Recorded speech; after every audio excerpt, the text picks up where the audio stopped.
Welcome to Lightning Ministries Daily Devotional. Today's topic, the final words.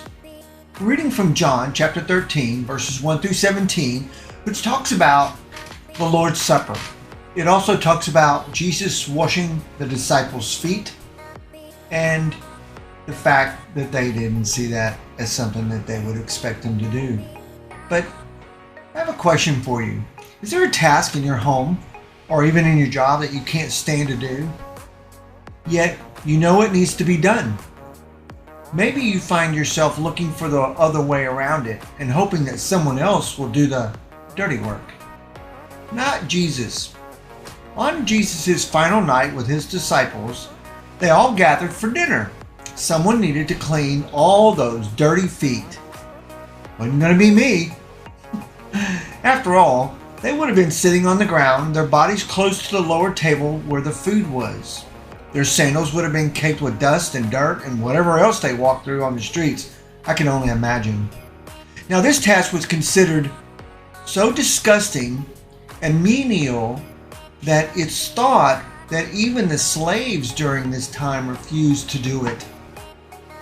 I don't know what would happen to a slave if they were refused to do something they were asked to do as a servant. But on that night, Jesus himself filled up a basin full of water and began to wash his disciples' feet. Now Peter was taken back by this, appalled, and even cried out, "Never shall you wash my feet," he said. That's in John 13:8, by the way. Yet Jesus insisted because he told them that you must allow me to do this. This is one of the reasons why I came. But in the last hours while they were together, it was a paramount vision that they understood exactly who Jesus was. Yet, Jesus was not only their Lord and teacher, but he was also their master.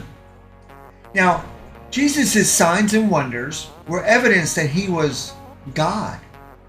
But this God came to serve, not to demand. To die and not to kill was really his motto, so to speak. Now, what does it mean to follow such a God? That night, with his disciples, Jesus demonstrated this vividly to all of us because it's written down. And no student or Padawan we'll use can be greater than his teacher after all. Now, you and I must be the type of people who serve one another and not self.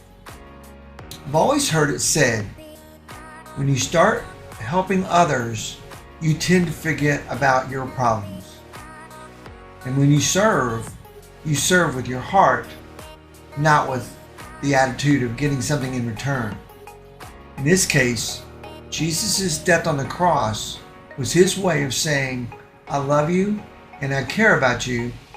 And even though this is hard and painful, I will one day, after my resurrection, come back and take you home with me.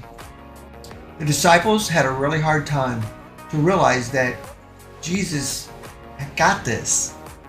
But they were too busy thinking about where they wanted to sit, who was going to be the greater one in the kingdom, and so on and so forth. So in this commandment of Jesus' parting words was, I came to serve, not to be served.